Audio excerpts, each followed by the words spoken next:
Et ben voilà. On me voit à peine. Le retour, ah bah on te voit à peine parce que qu'il y tu a nous as du monde. rajouté du bazar. C'est-à-dire, Et ben très bien, tu peux la laisser là si tu veux. elle est pas mal là. Tu nous ramènes du bazar. Donc, Je ramène du bazar, ouais.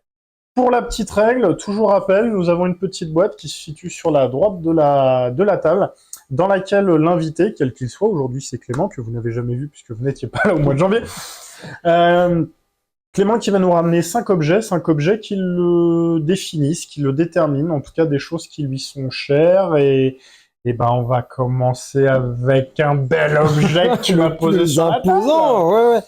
Donc, alors, je vais essayer de voilà, je vais la lever un L'instant petit peu. muscu. L'instant muscu. Voici une chambre grand format. C'est un appareil photo du 19e. Quoi dans le trou? Elle est entièrement en bois. T'as vu quelque chose? Non. Non.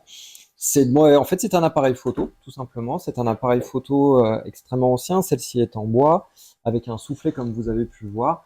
Alors voilà, c'est emblématique de ce qui m'anime et ce qui me fait me lever tous les jours, c'est la photographie, et puis c'est aussi mon activité. Tu vas bosser tous les jours avec ça?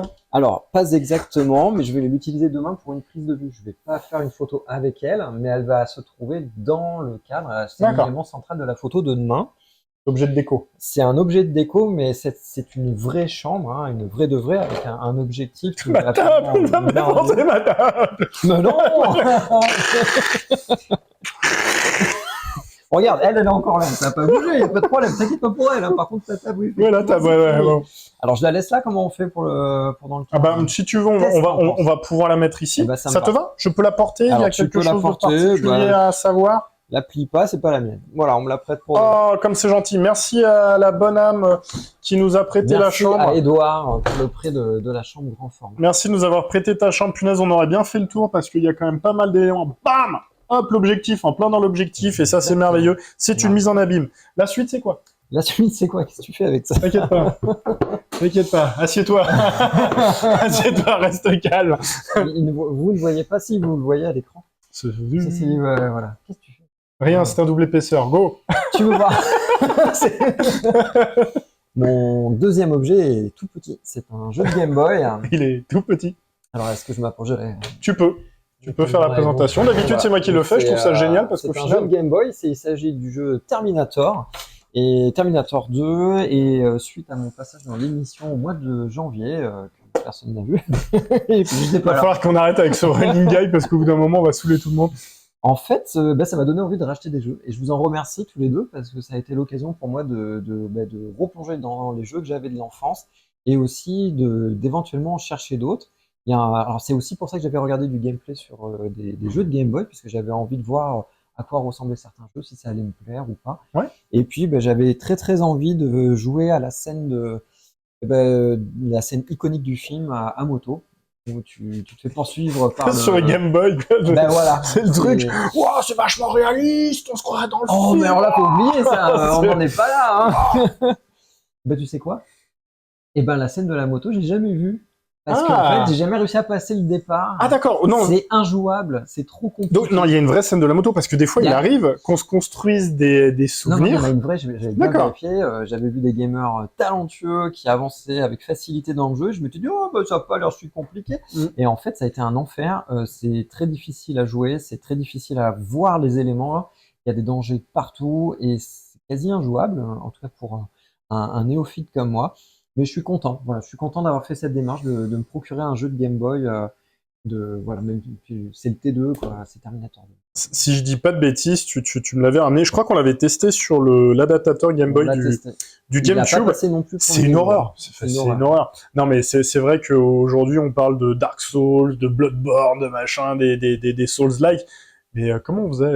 Je comprends pas. Comment on faisait déjà pour ne pas balancer? Je suis étonné de se dire qu'il n'y a pas plus de pare-brise à l'époque dans lesquels étaient complètement fichés des Game Boy. Du truc, tu vois la Game Boy qui te passe sur le côté et qui vient se planter sur le pare-brise. Alors je le dis tout de suite, un impact de Game Boy sur votre pare-brise, c'est plus qu'une pièce de 2 €. Donc c'est compliqué à réparer.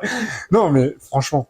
Non, dans la 504, d'avoir le Game Boy qui te défonce le pare-brise. Non, je suis étonné parce que c'est un enfer. C'est un enfer à jouer parce qu'on voit pas, il y a des mines. on les voit pas, il y a des adversaires de tous les côtés, on se fait bombarder. En fait, tout est trop confus, on voit rien, c'est injouable. Voilà. Mais en tout cas, je suis content d'avoir fait là. Et ça me donne envie quand même de Game Boy ou autre. Donc, quelque part, c'est vrai que tu parlais de frustration manette, c'est qu'il faut aussi dissocier l'idée de jeu 2D, l'idée de jeu 3D, parce que c'est vrai que sur la 3 dimensions, il y a une gestion de la caméra qui est vachement plus complexe. On n'en a pas forcément parlé de ça, mais est-ce que sur des jeux de type FPS, est-ce que tu seras un petit peu plus à l'aise, puisqu'il y a une forme de logique derrière tout ça, de spatialisation, tandis que sur un TPS, tu te retrouves derrière, c'est une caméra virtuelle. Donc en soi, TPS, c'est quoi le... Pardon, mais bien un FPS, First Person Shooter, TPS, Third Person Shooter, donc je tire à la 3e personne. Ok, tout simplement, ouais. C'est juste un décalage de caméra. Dans mon expérience de jeu vidéo sur PlayStation, j'ai fait beaucoup de Call of Duty, il y avait tous ces jeux-là, et c'est vrai que j'étais plus à l'aise avec des jeux dans ce goût-là, enfin, j'étais habitué... Medal of Honor, je me rappelle que le Soleil Levant. T'as dit Call of, mais c'est pas grave. C'est pas grave. Soleil Levant, d'ailleurs, qu'on a testé hier, pour tester le matos sur Péritel, donc revivre. À l'époque, c'était dingue. Ils avaient fait aussi le débarquement de juin 40. Normandie, c'était assez dingue. Si vous nous avez suivis, si vous regardez le replay sur YouTube, l'épisode avec Prez, c'était le débarquement sur Débarquement Allié. Le premier épisode PS2 de la série. C'est un très bon souvenir pour moi aussi. Medal of Honor. J'ai trouvé ça dingue. C'est un souvenir très précis d'être dans ma chambre d'ado et je tremblais de plaisir. Alors c'est peut-être exagéré de le présenter comme ça, mais j'étais extrêmement content de voir la barque avancer vers la plage, sachant l'inévitable quand même, et de se dire c'est quand même super chouette, c'est très réaliste. 17, 98 probablement. Oh non, un peu plus que ça. J'ai trouvé ça chouette. Un peu plus que ça. On est vraiment dans le début des années 2000. Mes souvenirs sont... mais voyons. Il est juste là. 2001, 2001, 2001, 2001, 2001, 2001, 2002. 2002. 2002. Il est là. Bon, bah, regarde. Hop. C'est l'occasion. On va le sortir aussi, même s'il n'a rien à voir avec le reste. Mais on viendra dire que tu en as parlé. Ah, super. Merci. Merci beaucoup. Pour le café liégeois. C'est de l'eau avec du liquide vaisselle, hein. Tu feras attention. Le café liégeois, ça mousse un peu. Il y a un petit peu d'écume. C'est eucalyptus, là. Il y a un petit peu d'écume. T'es perdu. J'allais rebondir sur ton nom de famille. Il y a un peu. Oh oui, d'accord. Je vais éviter de le faire. Pas de souci. Ok. Bon, en termes de jeu, je pense qu'on a fait un petit peu le tour. On a fait le tour. Je pense qu'on peut passer à la suite. D'accord. Ok. Passons à la suite. Ça marche. Alors, pour mon troisième objet. J'ai amené ceci. Alors là, ça parle pas.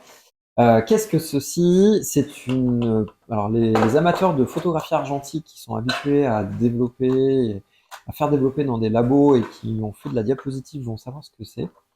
En fait, ceci, ce sont des diapositives. J'ai ramené donc une diapo. Mais c'est pas n'importe quelle diapositive. Tu puis-je? C'est pas n'importe quelle diapositive parce qu'il s'agit de la Scala. Alors je vais expliquer ce que ça veut dire. Je vais essayer de vous en trouver une. Pour ceux que vous êtes là, que vous regardez un petit peu, alors vous verrez certainement pas ça, c'est parfait. la photo. Ça aussi, j'imagine que c'est un prêt? Alors non, ça c'est à moi. Ça. Oh pardon, excusez-moi, monsieur. C'est 100% à moi. Alors, il faut savoir une chose, c'est que avant l'ère du numérique et de faire des photos grâce à un capteur numérique, c'est facile, on a ça dans la poche avec notre téléphone. Bien avant ça, nous utilisions de la pellicule argentique. Il y avait du noir et blanc négatif, du noir et blanc couleur, et il y avait du positif couleur. Qu'est-ce que ça veut dire? Ça veut dire que le noir et blanc et la couleur, quand ils étaient négatifs, il fallait tout simplement, vous aviez une image négative qui n'était pas la réalité exacte. Il fallait procéder soit par un tirage ou des planches contact pour avoir une version positive de votre image. Et puis vous aviez ce qu'on appelle de la diapositive, c'était une image positive, de la diapositive positive qui faisait une image positive tout de suite. Ah oui, diapositive, ouais, parce que la dia négative, ça n'existe pas. Non, et puis ça servirait certainement pas à grand chose. Sauf que la diapositive la plus connue, elle est en couleur. Et il est quand même possible de faire des diapositives en noir et blanc, et j'avais jamais fait de diapositive en noir et blanc, et ça en est. Et en fait, c'est une énorme découverte, le rendu est exceptionnel. Donc pourquoi l'avantage de l'avoir en positif, c'est que vous pouvez la mettre directement face à la lumière et vous voyez votre image telle que vous l'avez photographiée. Il est possible de la mettre dans un projecteur pour pouvoir la projeter, la diffuser en beaucoup plus grand sur un mur. Et moi, mon essai donc ça s'appelle de la Scala, cet essai de la Scala artistiquement, et c'est très fort, Ça fait 2 ans que j'ai vu une pinette brûler malheureusement, et ça fait 2 ans que j'ai l'habitude de revenir la voir régulièrement pour voir l'évolution et la reprise de la nature. Et je la photographie à différentes étapes.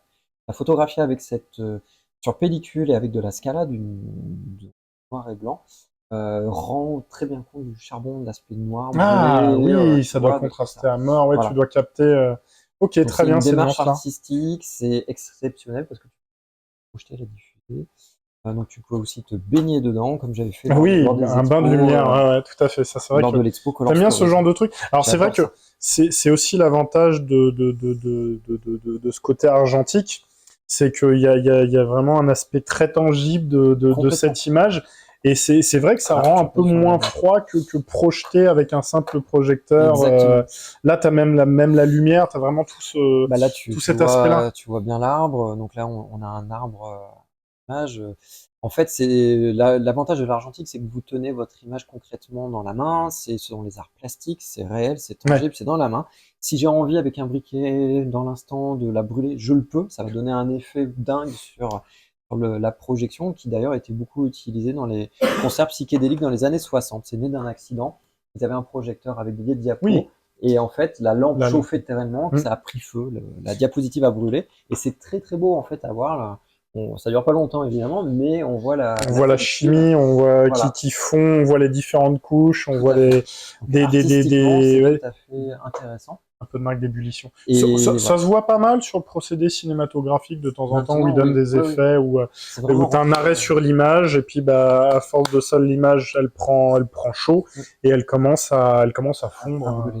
C'est rentré dans l'imagerie collective, on sait ce que c'est comme le bruit du vinyle, du sillon au début, tout le monde le reconnaît maintenant. Et en fait, tout ça, c'est né d'un accident pour diapo qui avait brûlé. Beaucoup de choses qui sont nées d'un accident. Tu peux laisser. Allez, oui, c'est fait pour. De toute façon, ça te permet de meubler un petit peu la table. Si, on voit. Très bien. Puis c'est bien comme ça, le focus il se fait pas sur vous, vous êtes dans le flou comme ça. Plus il y aura de trucs devant, plus vous serez dans le flou. On est là, si, un petit peu de mouvement pour recaler. Ensuite. Donc la diapositive, c'était c'est un vieux procédé, mais on est en plein dans les années 60-70. Et ça tombe bien, j'amène un vinyle des années 70. Voilà. Alors pourquoi? Alors j'ai une collection vinyle, j'adore les vinyles. Alors j'ai une petite collection, mais parmi ma collection, il a fallu que je choisisse. Je viens de voir l'image. On est classé moins de 18, les enfants, tout va bien. On peut pas le montrer, c'est ça qu'on est en train de dire. Non, il est en train de tirer sur un... Alors, oui, correct. Oh putain, il faut changer la suite. Et je vais ramener, pour les vinyles, ça me représente parce que j'aime énormément ce son chaud, caractéristique. C'est comme photographier sur de la pellicule. Il y a un vrai rapport tangible à l'image, tangible au son, à la musique. Et j'ai ramené un album qui s'appelle Just Pop par un groupe qui est allemand, qui s'appelle Sweet Smoke.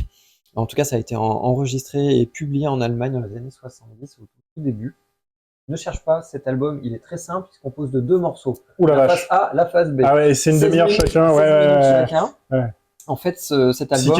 Psyché Prog. Et j'ai lu récemment que c'était même un des albums qui aurait, pas fondateur, mais inspiré, un pionnier dans l'univers du stoner. Et oui, carrément. Et qui c'est ? Black Mountain, par exemple, s'en est revendiqué, le groupe Black Mountain s'en est revendiqué. Et donc, nous sommes ici avec un album absolument merveilleux, incroyable. La pochette est incroyable. Ouais, faut être sous influence quand même. Hein. Tu sens que... Enfin, déjà, il se passe des choses. Ouais. Je peux vraiment la montrer mais bien sûr. Attends, allez, on y va. On est entre nous, et puis quelque part... Voilà, là, il n'y a pas de reflet. Donc, vous voyez, cette pochette est absolument incroyable. Donc voilà, j'aurais pu en amener d'autres. J'ai des albums qu'on appelle à système avec des effets, des choses qui se Après, tu peux pas ramener une collection. Toujours. Moi, j'aime bien. J'aime bien. Par là, regarde, parce que je vais profiter de la chambre. Hop. Comme ça, le point est fait sur le vinyle, impeccable. Viens vers moi le point de focus. Et quelque chose me dit qu'on est déjà sur le dernier objet. Dernier objet. On est bien. Attends, super. Alors, je suis en train de me rendre compte, j'ai ramené beaucoup de choses des années 60-70 et ça me détermine énormément. Oui, c'est ta génération. T'es né à cette époute-là. Je le fais pas, hein. Oui, la chambre, elle est pas des années 60. Elle est un tout petit peu plus vieille, elle. Non, mais c'était des appareils qu'on utilisait dans les années 60-70. Alors pourquoi je parle que je suis très années 60-70, c'est que je ramène un livre qu'on m'a offert à un Noël par ma cousine de Nexon que j'aime beaucoup et qui m'a offert ce livre merveilleux d'un photographe merveilleux. Appellation cousine de Nexon contrôlée. On déconne pas, monsieur Dama, avec ces choses-là. Attention. Que de la qualité. Alors qu'est-ce que c'est? C'est un livre photo d'un photographe américain qui s'appelle Saul Leiter. Allez, je vais me rapprocher. Ouais, fais de la pub. Pareil, voilà, il s'appelle Saul Leiter, ce photographe américain. C'est un pionnier qui a énormément utilisé de la diapositive. C'est marrant, je viens d'en parler. C'est étonnant. C'est quoi ce dispositif de la diapositive, Clément? Photographie couleur destinée à de la projection. Tu te vends? Non, j'en profite. Continue, t'as des choses à dire apparemment. Donc t'as des choses à raconter. Punaise, c'est dommage parce qu'il tient pas très bien. J'ai du mal à me concentrer. Je vais y arriver. Je suis un photographe noir et blanc vraiment, j'ai grandi avec ça. Mais quand je me penche vers la couleur, je suis vraiment arrivé par la couleur grâce à Saul Leiter et à un autre photographe qui s'appelle Harry Gruert, un Belge. La Belgique. La Belgique. C'est vrai que t'en as pas parlé de la Belgique. J'ai pas parlé de la Belgique, mais j'ai une Vas-y, parle de la Belgique, moi je suis occupé. Alors, Saul Leiter est un photographe que j'aime énormément, un photographe qui a fait beaucoup de photos couleurs de New York dans les années 60. Il a commencé même à la fin des années 50, si je ne m'abuse. Et à son décès, à sa mort, il y avait tout simplement, il était suivi par... Ouais, je suis fier, moi, je suis assez fier, excuse-moi. Je ressemble à rien, là, je suis en train de me voir, là, c'est horrible. Allez, regarde, je vais me mettre comme ça cache tout. Dossier, c'est pas grave, on a tout le reste. En tout cas, je vais faire simple. Je vous recommande ce livre, ça s'appelle The Unseen of Saul Leiter. Ce sont des diapositives qu'ils ont retrouvées chez lui à son décès. Son appartement était un endroit extraordinaire, il y en avait absolument partout. C'est une photo avec un projecteur, je sais pas si on voit à l'écran, il y a son projecteur qui est là. Et il projetait ses diapos juste là. Et en fait... Vas-y, je montrerai après. Vas-y, finis son appartement était tellement chargé, il y avait tellement des boîtes et des boîtes et des boîtes de pellicules et notamment des diapositives, il y en avait partout. Voilà, ça ressemblait à ça. Ouais. Ça, c'est de la diapo. Voilà. À l'intérieur, vous avez des photos comme celle que je vous ai montrée juste avant. La conservatrice qui est venue, ils ont dressé un plan de l'appartement pour savoir à quel endroit ils ont trouvé telle diapositive. Ça fait véritablement fouille archéologique. Je passe un petit coup à Jonathan, j'en profite. C'est l'heure des dédicaces. En fait, ce livre, si vous voulez, ce sont des diapos qu'on n'a jamais vus de Saul Leiter, qui ont été compilés dans un ouvrage absolument merveilleux. Saul Leiter est un photographe qui a mis très longtemps à être reconnu à sa juste valeur. Il a passé sa vie finalement un petit peu... c'est un génie qui a été méconnu tout son vivant et c'est vraiment en toute fin de vie. À titre posthume. Presque à titre posthume parce qu'il a quand même eu la chance d'en profiter de son vivant. Saul Leiter est un photographe de couleur qui a quand même photographié de manière très particulière. Voilà, par exemple, ceci. C'est un bon exemple. Moi, je peux. Regarde, comme ça, justement. Histoire de le montrer, de faire un petit peu le point. Moi, je vais pas enlever mon écharpe. Mais non, mais tu peux la garder. Non, j'assume. Ça va te servir pour la suite. Comment ça se fait que t'en as pas, toi? Si, j'en ai. Non, moi, je peux pas, regarde. Hop là. Un petit côté romain. Il y a un petit côté, oui, vite fait quand même. Saul Leiter a en fait tout simplement photographié en utilisant énormément d'aplats de noir, en utilisant la couleur de manière extrêmement sporadique. Je vous recommande cet ouvrage si vous êtes curieux. Peut-être que ça se trouve dans la bibliothèque de votre quartier. Alors, il a quand même fait du noir et blanc également. Il y a beaucoup de choses à retrouver de lui. C'est extrêmement beau. Ça fait penser à Viviane Meyer sur certains aspects, mais en différent quand même. En tout cas, on retrouve New York. Il y a toujours New York quelque part. C'est ça qui est merveilleux. C'est toujours. Ouais, très rapidement. Donc, il avait des ayants droit, il avait quelque chose parce que comment il a été fait ce travail? Il était marié, il avait des gamins. Alors non pas que je veuille rentrer dans la partie privée de sa vie. Mais c'est quand il a commencé un petit peu à son travail, il a commencé à être connu. Papier génial. Le papier est incroyable. Alors malheureusement, il est très fragile et tu verras qu'il y a des endroits, il y a des marques de doigts et ça, j'ai du mal à le supporter, mais bon, bref. Ça se voit, c'est dingue, parce que sur du noir, ça se voit tout de suite, surtout quand c'est brillant. Regarde, moi, ça commence, c'est merveilleux, et tu peux montrer ça là, c'est une de mes préférées. Et ben, elle est une des préférées, c'est parti. Le travail de la couleur je vais essayer. J'en profite pour dire bonjour à Narzox, qui nous dit bonjour sur le chat. Bonsoir Narzox et bienvenue. Narzox. Hop, voilà, ça a pas l'air mal. Donc, c'était la préférée de Clément.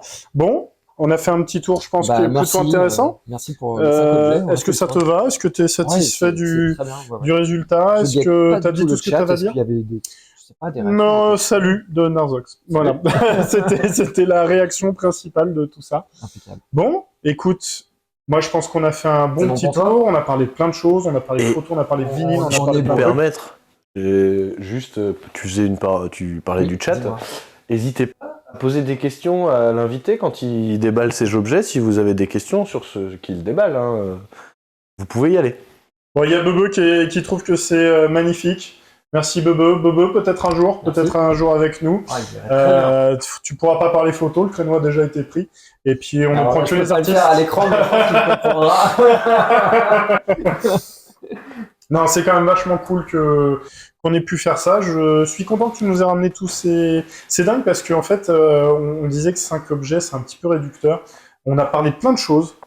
Mais il y a tellement d'autres sujets qu'on pourrait aborder, mais on n'a pas le temps pour ce soir. Écoutez, alors ce qu'on fera, il faut absolument qu'on y pense, que tu nous donnes aussi l'adresse de ton site web, qu'on puisse balancer ces informations. On mettra ça en description. Si on y pense, ce serait bien. On mettre les références. Mais je vous l'enverrai en description, mais clémentdescubes.com et puis sur les réseaux sociaux. Qu'on puisse prendre les références aussi, peut-être des bouquins qu'on présente, des albums qu'on présente, parce que le Sweet Smoke, on peut certainement le trouver sur une plateforme de diffusion en streaming, pour qu'on se rende compte, qu'on puisse voir les visuels, que vous puissiez feuilleter les bouquins, parce qu'on est bien d'accord, on parlait du numérique.